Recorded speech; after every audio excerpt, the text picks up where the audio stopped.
Hello?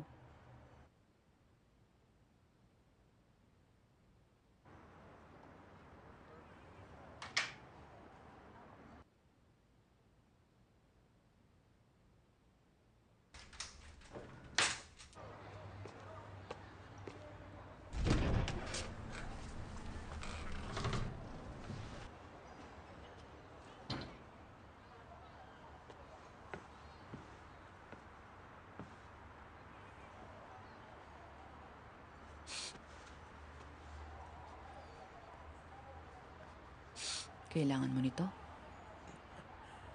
Salamat. Hindi masama ang pakiramdam mo, di ba? Yung puso ko, Dok. Yung puso mo masakit? Hindi. Oo. Ay, tama kayo. Kasi, dati, nagka-problema ako sa puso eh. At may isang doktor dito na nagligtas sa buhay ko. Kaya lang, hindi na tungkol sa puso. Ano lang, masama ang loob ko. Nalaman ko ngayon lang ang tungkol sa kinalulungkot ko.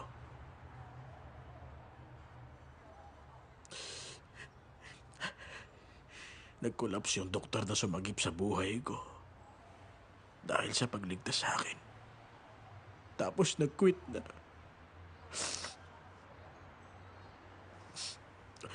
Kung alam ko lang hindi ko na sana pinagamot ang sakit ko. Sana. Pasyente kang may sakit sa puso. Kaya kontrolin mo ang emosyon mo.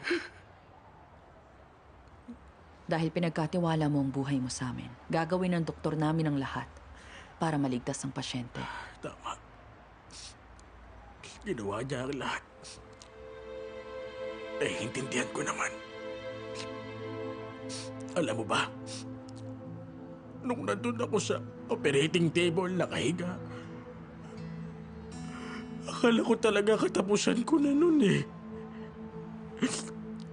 Naramdaman ko ang sarili ko na parang lumulutang palabas na katawan. Lumulutang ako sa kisame. At pinanood ko yung nagliligtas sa akin. Pinipilit sagipin ang buhay ko. Pinipilit niya akong ma-revive. Habang sumisigaw para magising ako. Hindi siya huminto sa pagsigaw. Nung sandaling yun, naramdaman ko sarili kong bumalik sa katawan ko. Narinig ko siyang sumisigaw para magising ako. Kumapit ka lang. Gumising ka. Gaano man kahirap ang lahat, malalagpasan mo pa rin. Dahil sa kanya, nakaligtas ako sa kamatayan. Pero paano siya? Nawala ng malay. Tapos nag-quit na siya. Umalis na walang abiso.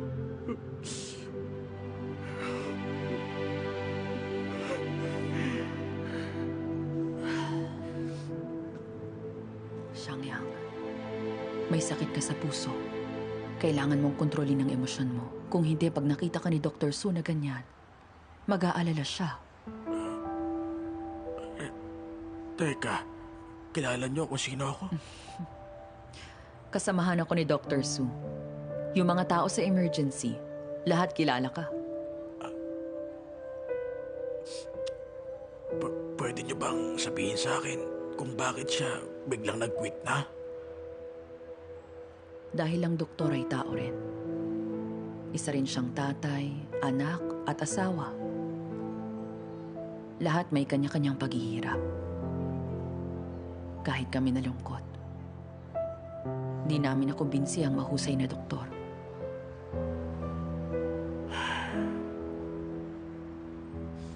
Tama. Alam ko,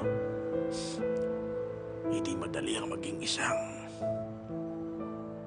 isang doktor. Pero Di niya nagawang kumapit at lampasan lahat ng paghihirap. Tulad ng kung paano niya ako sigawan. Kapit lang.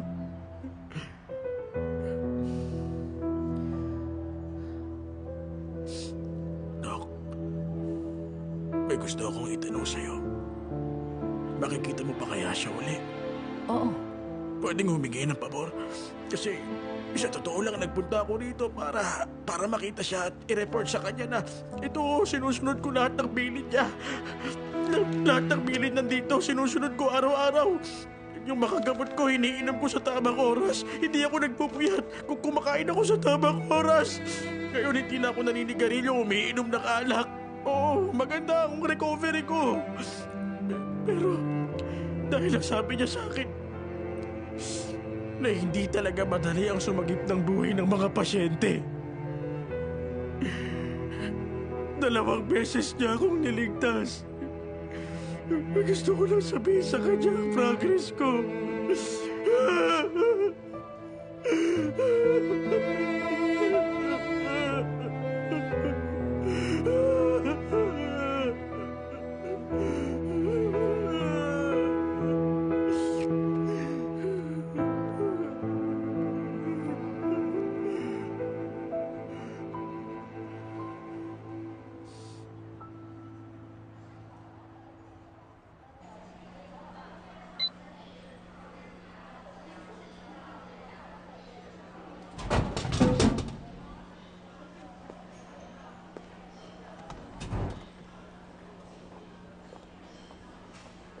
Mr. Liu, kailan ka pa nag-umpisang uminom ng ganyan, ha?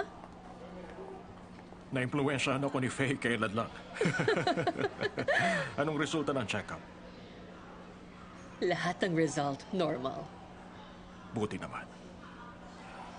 Di ba sabi ko sa'yo, hintayin mo na matapos ako dahil gusto kitang samahan? Ba't di mo ko hinintay? 1 dekada na ako rito naghihintay. Kabisado ko naman ang lugar. Tama ka naman. Hintay ka lang. Pagtapos na mama mo, kain tayo masarap, okay? Papa, sabi dito yung puso may coronary arteries. Ano ba yun?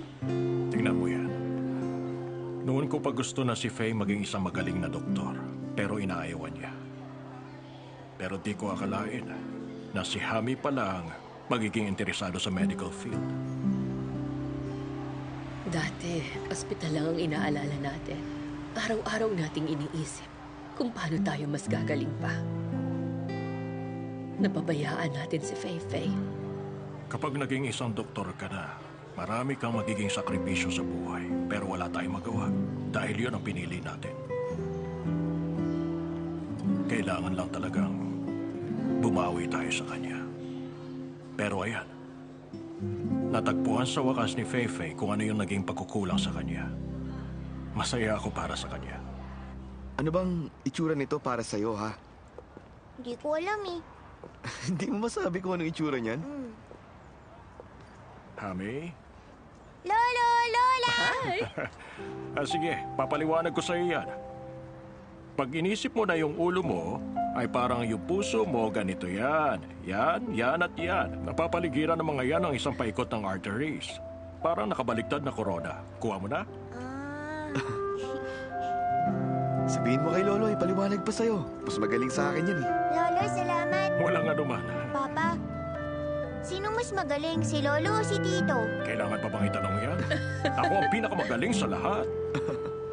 Kaming dalawa ng tito mo, nagsusumikap pa para maging katulad niya. Sige, Papa, magtrabaho na po kayo. Magpapaturo pa po ako kay Lolo. Sabihin mo po kay Mama, sunduin po ako. Hindi ako nagmamadali. Okay. O siya, ako na sa kanya. Sige po. Magtrabaho ka na. Opo. Halika, Hami. Tara. Mauna na kaming umuwi, ha? Okay, ma. Ingatan mong sarili mo, anak. Hami. Halika, Hami. Yung coronary arteries, kapareho ng itsura na nandun sa picture. Sa katawan ng tao, may dalawang pinaka-importanting arteries. Sila ang nagbibigay ng sustansya sa puso. Pinapagana nila ang puso na magbomba ng malakas na hindi humihinto. Kuha mo ba? Nakita mo yung heart diagram ngayon lang, di ba? Naalala mo ba yung tinuro ko sa'yo?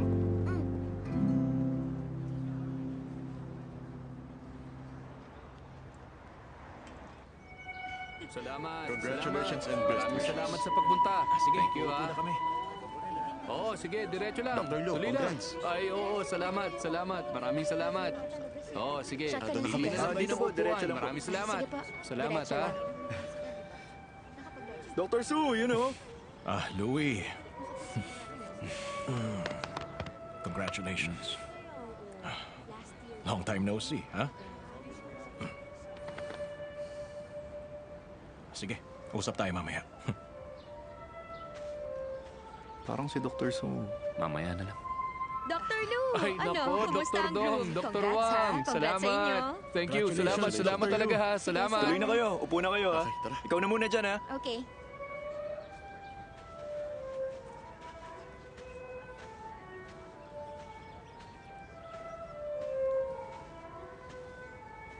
Anong iniisip mo dyan? Isit ka, nagulat ako.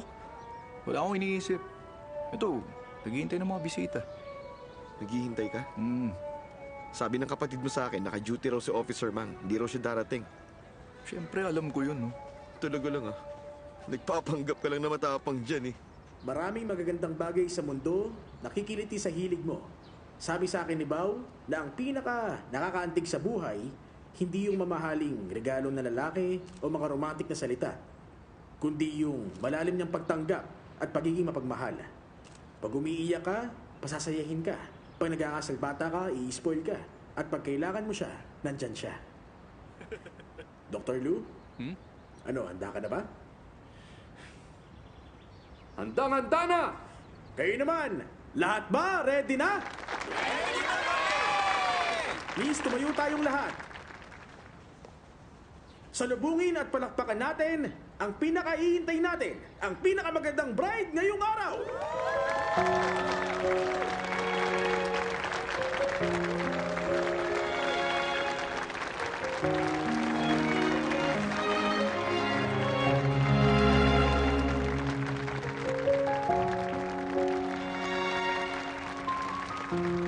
Dr. Lu, nasa harap mo na ang pinakamaganda mong bride.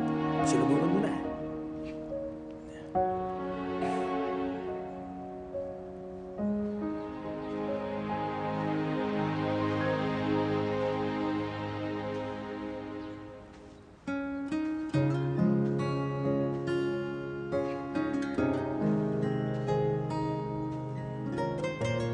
Dr. Lu, lumuhod ka ng isang tuhod at iabot ang bouquet ng bulaklak sa iyong pinakamagandang bride.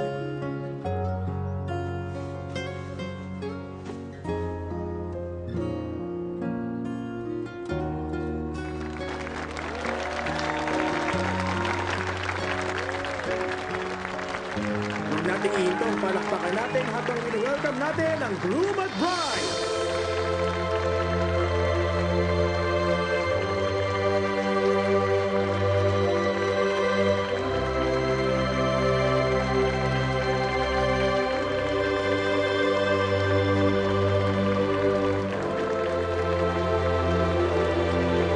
Ayos na natin yung dalawa sa ating mga bisita.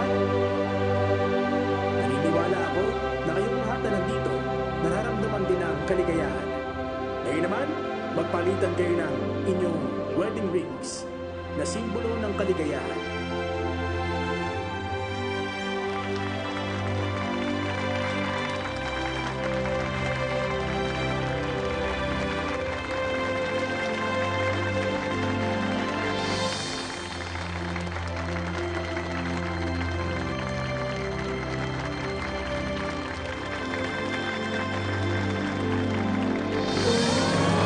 Dr. Lu, ngayon na ang tamang panahon para halikan ang iyong bride sa harap ng mga saksi sa inyong pagmamahalan.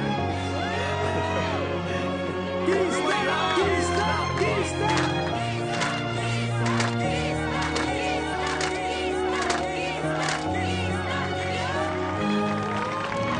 Mabuhay ang bagong kasal!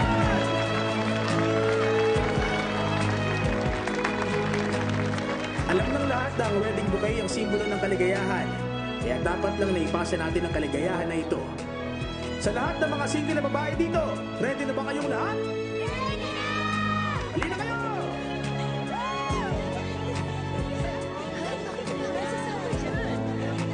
Dr. Bao, bibilang ako bago mo ihagis. Pagbilang ko ng 3, ihahagis mo na yung bouquet sa likod mo. Ready na kayo? Ready na ba kayong lahat? Isa, Galingan mo! dalawa, tatlo!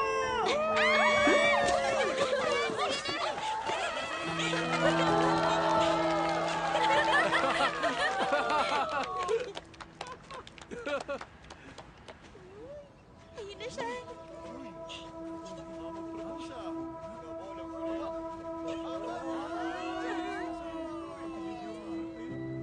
Wangwan, sa lahat ng mga taong importante sa buhay ko, nandito lahat.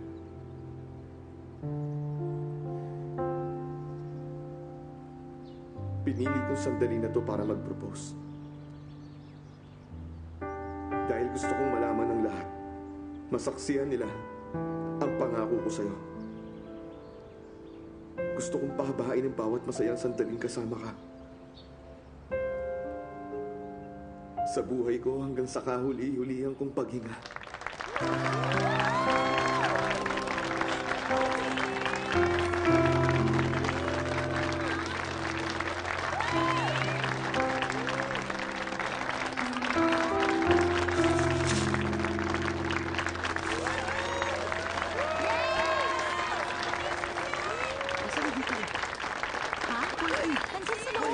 Nasaan na? Nasaan? Nawala niya? Imposible naman yun. Nahulog ba? Napalakas ba yung hagis ko? Baka nahulog. Ito ba yung hinahanap mo?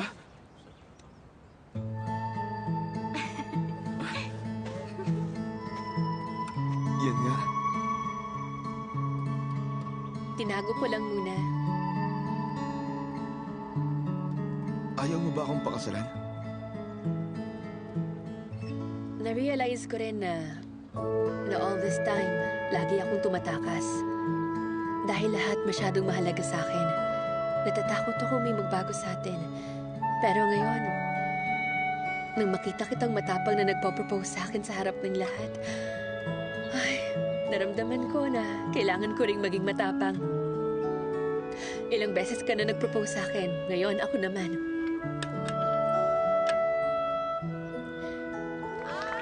Will you marry me?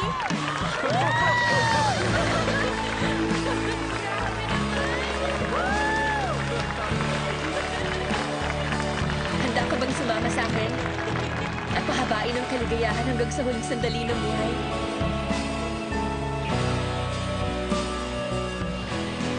Handa!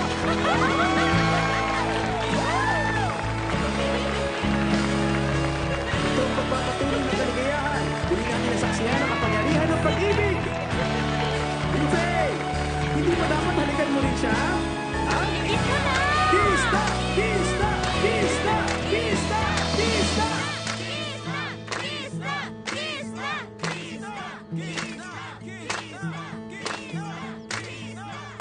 Ano?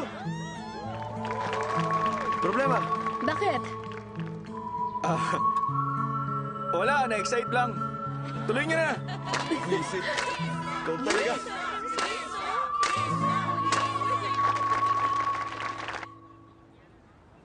Congratulations sa inyo. Naway maging masaya at matagal ang inyong pagsasama. Pagpalain kayo ng maraming anak. Ano to? Di sa akin galing yan. Galing yan kay Madam Kwan. Hindi makakarating eh. May surgery siya. Kaya sabi niya ako raw ang magbigay. Sabi ko na eh. Sa ilang taon kita nakatrabaho, hindi kita nabigyan ng regalo.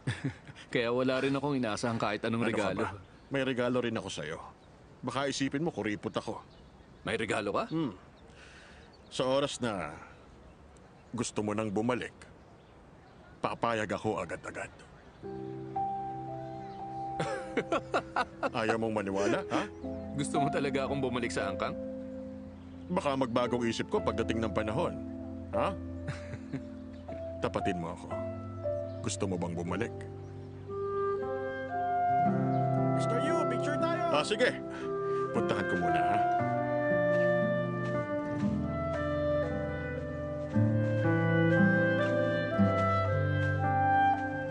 Anong iniisip mo?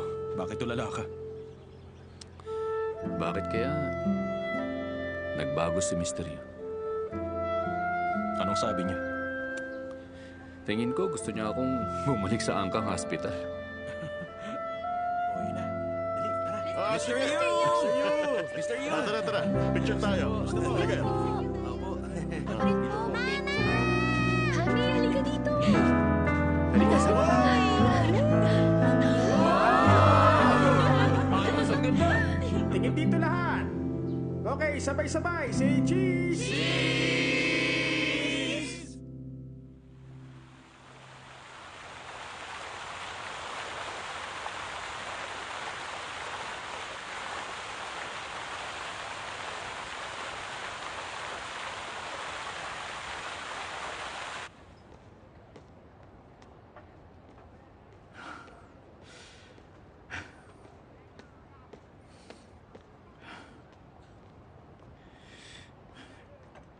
Hello. Reservation, Mr. Wang. Kay Mr. Wang, sandali lang, sir. Pwede patingin ng menu? Salamat. Mr. Wang, 7:30 p.m. Mr. Wang, andyan na yung kaibigan nyo, table 7.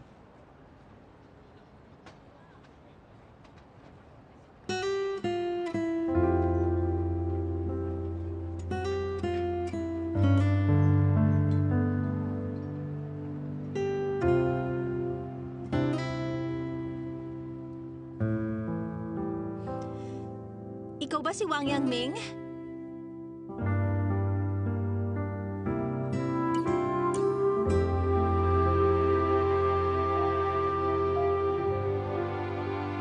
Nandito na ba tayo? Ako si Mang Jiaoyang. Di nabanggit nung nagreto sa'yo? Ano? Nagreto sa akin?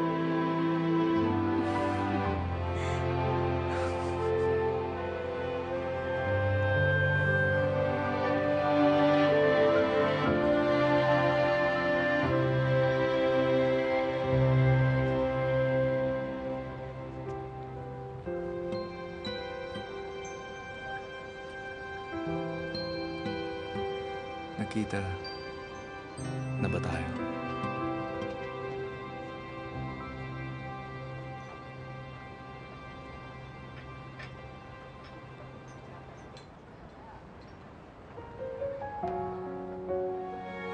Tumitibok ang puso ko.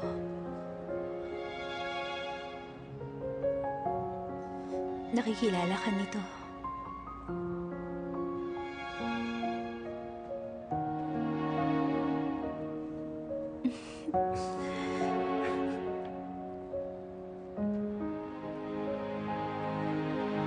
Sorry sa pagiging late.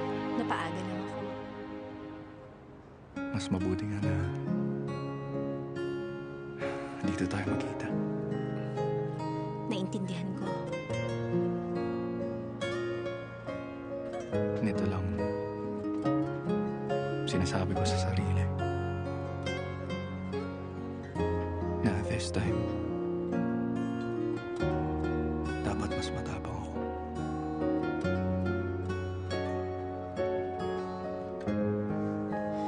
Ako dapat ang mas matapang.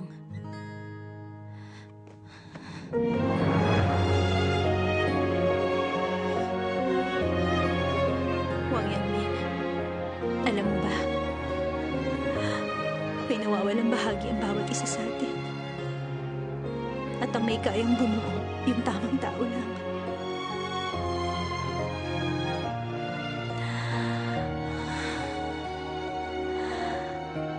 Nakukumpleto lang ang puso ko sa tuwing kasama kita. Ayoko na magkahiwalay tayo. Di na kita pakakawalan ulit.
gusto kong itanong to sa'yo. Nung mag-alala ka na di mo ko maliligtas sa operating table, nakita mo ko nakasakay sa puting kabayo sa damuhan? Oo. Sabihin mo yung totoo. Nakita ko na nagiging abo ka kasabay ng buong mundo. Pero pinakamagandang tanawin ang binigay mo.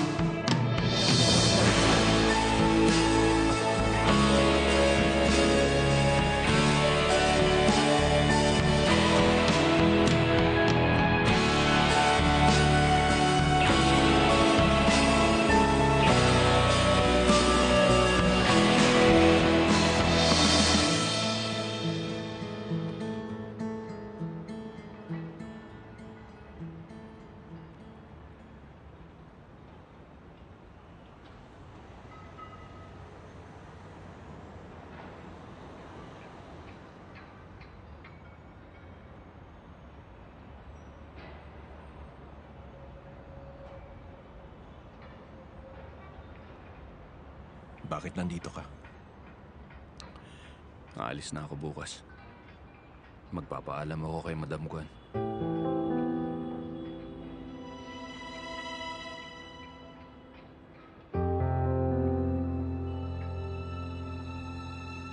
Anong iniisip mo?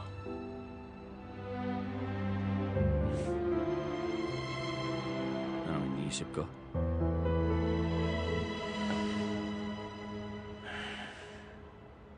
Gusto kitang sapakin. Parehong asawa mo at anak mo may mga malalang sakit. Pero sinikreto mo yun sa akin. Wala akong alam tungkol doon. Maraming beses na kitang inaway kasi akala ko mukha kang pere. Nagmukha akong... Nagmukha kang mababaw at makitid ang utak. Kung alam ko na may tinatago kang sikreto sa akin, Babalikan baka... mo ako tapos bubugbugin.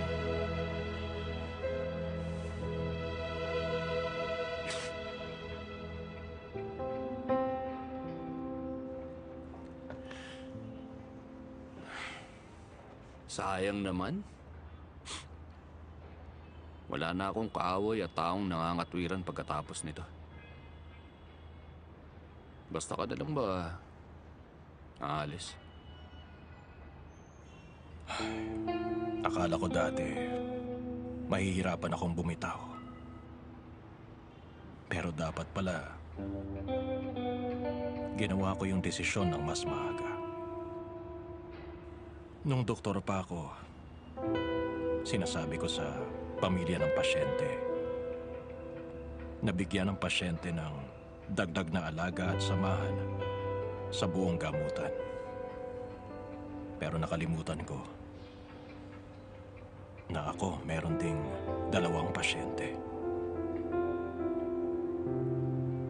Alam ko lahat bilang doktor. Pero bilang asawa at tatay ng anak ko, hindi ako nakapaglaan ng oras para samahan sila. Wala akong kahit na anong ginawa nun.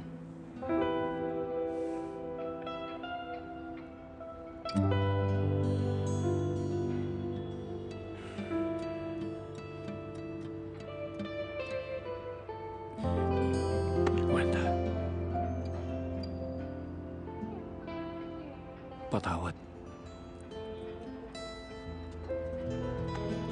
Sa maraming taon na, patawarin mo ako. Sige na, tama na yan.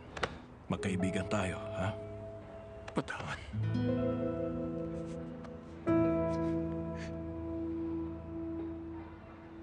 Nandito na kami.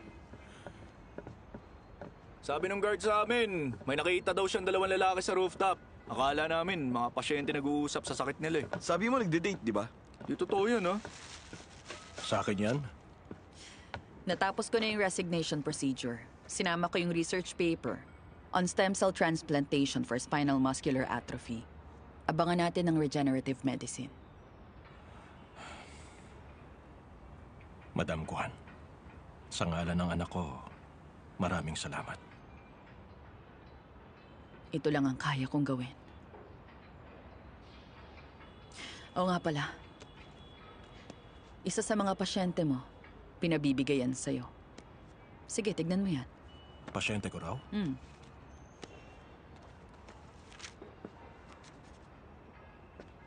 Salamat sa pagpapagaling mo sa akin para patuloy akong mabuhay ng masaya. Salamat sa'yo. Sigurado ako kay Xiang Yang yan. Oo, sa kanya nga. Hindi mo nakita. Pero yang makulit na lalaking yan, umiyak na parang baby. Nung malaman niyang nag-quit ka na.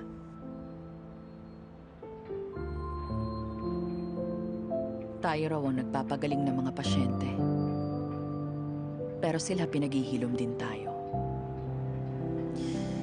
Dahil sa mga pasyenteng mapagmahal at nagpapasalamat sa atin.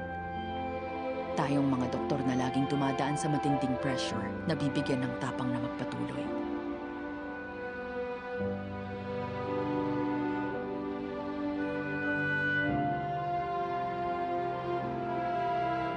Xiang Yang. Napakagandang pangalan.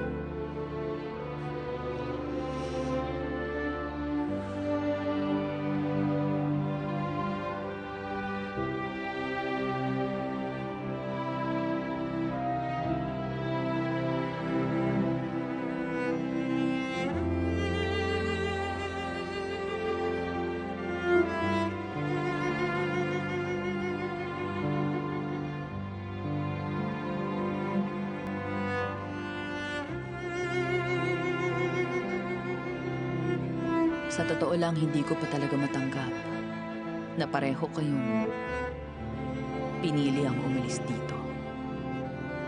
Sa loob ng isang dekada, magkakatrabaho tayo sa angkang.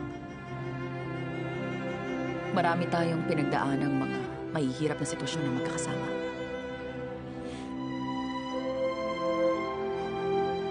Hindi ko talaga kayo kayang bitawan.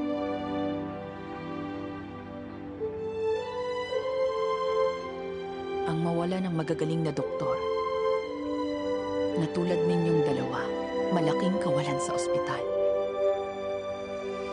Kawalan din sa mga pasyente.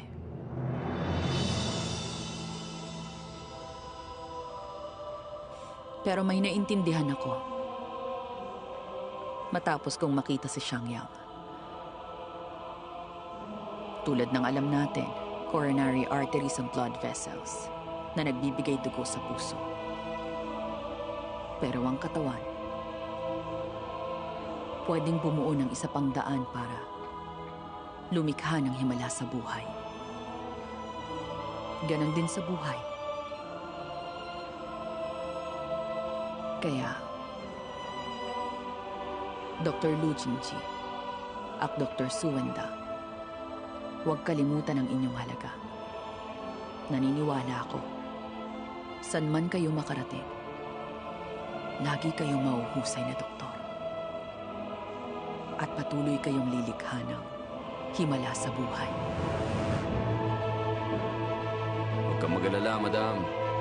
Saan man ako mapunta, hindi kita ipapahiya. Ako, si Louie, magiging pinakamahusay na emergency doctor kahit saan. Wala na bang ibang pwedeng sabihin? Okay, sige na, pahinga ka na.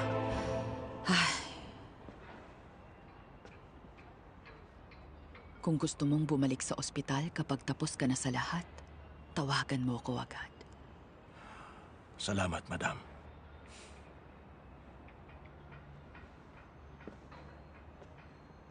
Huwag kayong tumayo lang dyan. Buksan niyo yung bag. Hindi pwedeng alak dahil naka-duty pa kami. Kaya tubig lang to, padespedida namin. Ay, salamat. May gusto kayong sabihin? Madam, kayo po dapat. Toast para sa lahat sa angkang. Okay. Toast para sa lahat sa angkang! Kampay!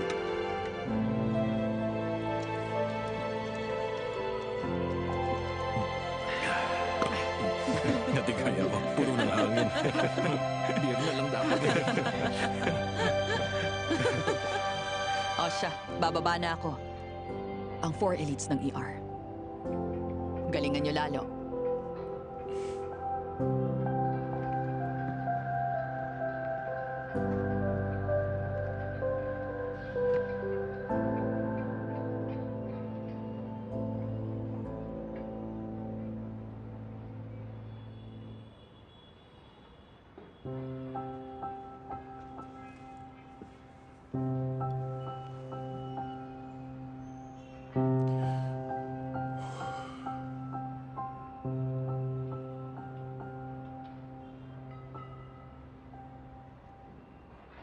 Marami ako nakikitang ilaw ngayon. Bawat bintana may sarili mga pinagdadaanan. Gusto kong iligtas ang mundo. Pero maliit lang ang ark ko.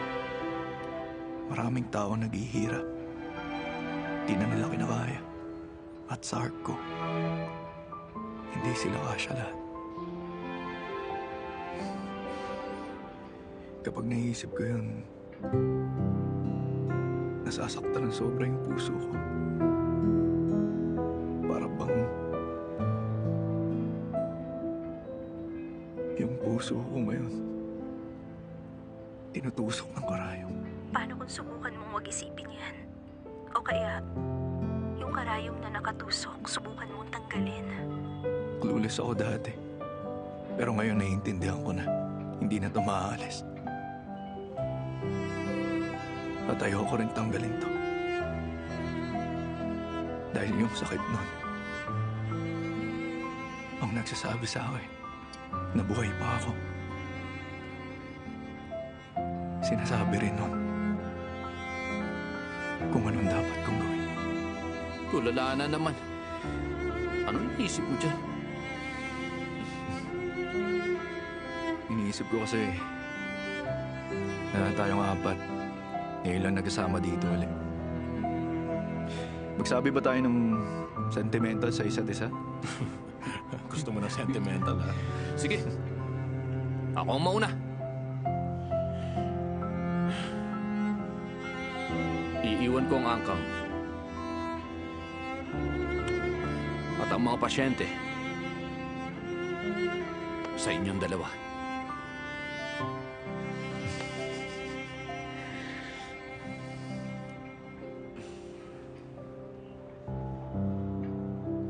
Huwag ka mag-alala, Master! Ay, nakakagulat na takot ako. Poprotektahan ko ang nandito lahat sa angkang! Dr. Wang! Galingan mo palagi! Galingan natin! Emergency doctors! Galingan mo! Liu Fei! Galingan mo! Dr. Su! Hihintayin ka namin! Ba't nakatayo ka lang dyan? Pakita mo kami, Dr. Su! Okay. Galingan mo! Su Wenda! Dr. Su!